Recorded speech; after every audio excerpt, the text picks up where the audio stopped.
आज का प्रेरक प्रसंग, जीवन का आनंद।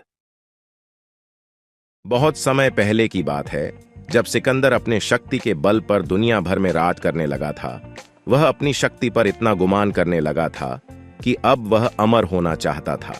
उसने पता लगाया कि कहीं ऐसा जल है जिसे पीने से व्यक्ति अमर हो सकता है। देश दुनिया में भटकने के बाद आखिरकार सिकंदर ने उस जगह को खोज लिया जहां पर उसे अमृत प्राप्त हो सकता था। वह एक पुरानी गुफा थी जहां पर कोई आता जाता नहीं था। देखने में वह बहुत डरावनी लग रही थी, लेकिन सिकंदर ने एक जोर से सांस ली और गुफा में प्रवेश कर गया। वहां पर उसने देखा कि गुफा के अंदर एक अमृत का झरना बह रहा है। उसने जल पीने के लिए हाथ ही बढ़ाया था कि एक कौवे की आवाज आई। कौवा गुफा के अंदर ही बैठा था। कौवा जोर से बोला, ठहर, रुक जा, ये भूल मत करना। सिकंदर ने कौवे की तरफ देखा। वह बड़ी ही दयनीय अवस्था में था। पंख झड़ गए थे, पंजे गिर गए थे। वह अंधा भी हो गया था, बस कंकाल मात्र ही शेष रह गया था। सिकंदर ने कहा, तू कौन होता है मुझे रोकने वाला? मैं पूरी दुनिया को जीत सकता हूं, तो यह अमृत पीने से मुझे तू कैसे रोकता है?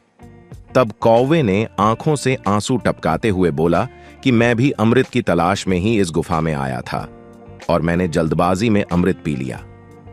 अब मैं कभी मर नहीं सकता, पर अब मैं मरना चाहता हूं लेकिन मर नहीं सकता। देख लो मेरी हालत। कौवे की बात सुनकर सिकंदर देर तक सोचता रहा। सोचने के बाद फिर बिना अमृत पिए ही चुपचाप गुफा से बाहर वापस लौट आया। सिकंदर समझ चुका था कि जीवन का आनंद उस समय तक ही रहता है जब तक हम उस आनंद को भोगने की स्थिति में होते हैं। शिक्षा। जीवन में हमें हमेशा खुश रहना चाहिए।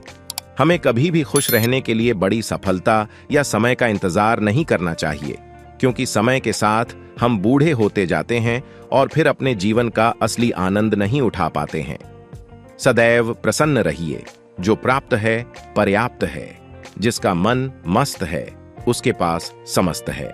कहानी सुनने के लिए धन्यवाद। ऐसी ही रोज नई नई कहानी सुनने के लिए चैनल को सब्सक्राइब करें, वीडियो को लाइक और शेयर करें। शुक्रिया।